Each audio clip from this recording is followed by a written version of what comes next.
My husband was one of the first men to be killed. I remember first hearing the sounds of gunfire when the shooting started in front of the regional hospital in Kambela town.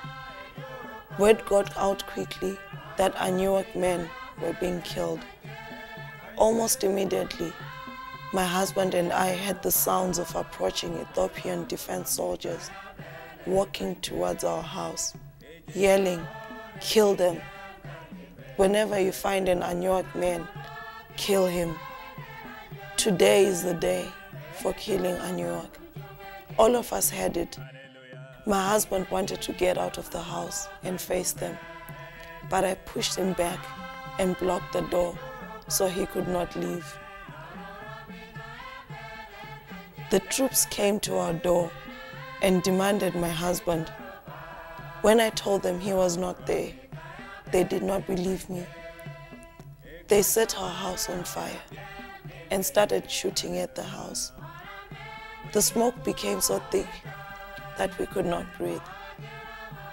My 6-month-old baby started choking on the smoke, so I had to crawl down low through the door. But as soon as I did, they started shooting inside the open door and shot my husband in the stomach, chest, and right arm. But he did not die. He kept telling me, "Mary, go with the baby. Let them kill me." But instead, I jumped on top of him to protect him, holding my crying baby with my other arm. I begged them, "Please, do not kill my husband." One of them grabbed me and started beating me with the barrel of his gun on my back and head. Another one said, "You say this is your land. After today, there will be no more Anuak or Anuak land." He pointed his finger at me and told me to shut up. Just wait and see. They would do to us, Anuak, what was done to the Jews during the Holocaust. 8 soldiers surrounded my husband, repeatedly hitting him with their guns. Then Ethiopian Militia started slashing him on his head, neck, and face with their machetes and hitting him with clubs until his whole face was smashed. He fell down, face forward, towards me. He opened and closed his eyes before his body started jumping. I stopped crying because I could not believe what was happening. I was numb. Then they all left me alone with my husband and baby.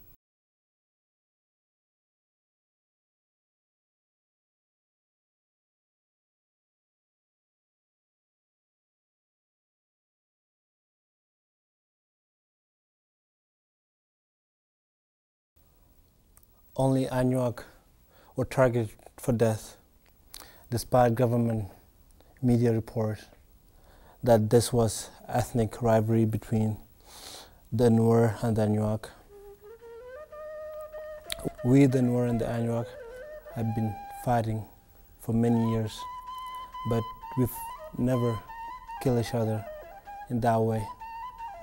Like it or not, I've become part of it.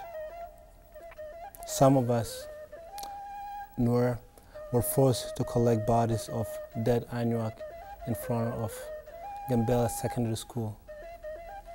We pick up bodies of 4 or 5 dead Anuak men.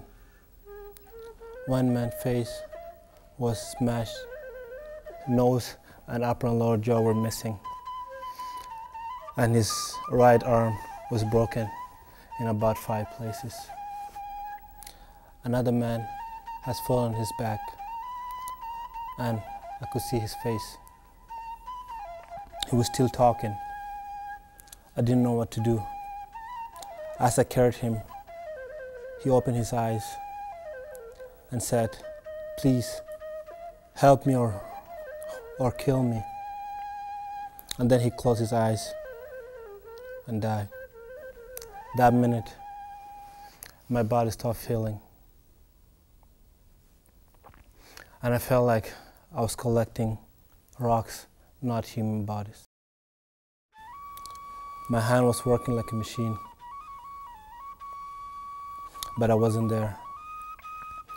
There were about 20 bodies piled up on top of each other in the back of the truck.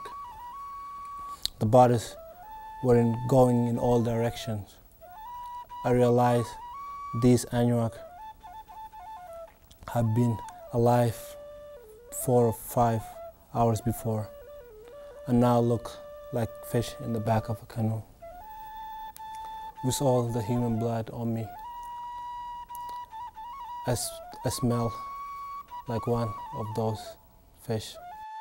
I could hear gunshot and I knew more Anuak were being killed. I will never be the same person anymore. I cannot go on like this. I wish I were one of those guys in the truck. Those guys will never remember what happened, but I'm here and I'm dying every day.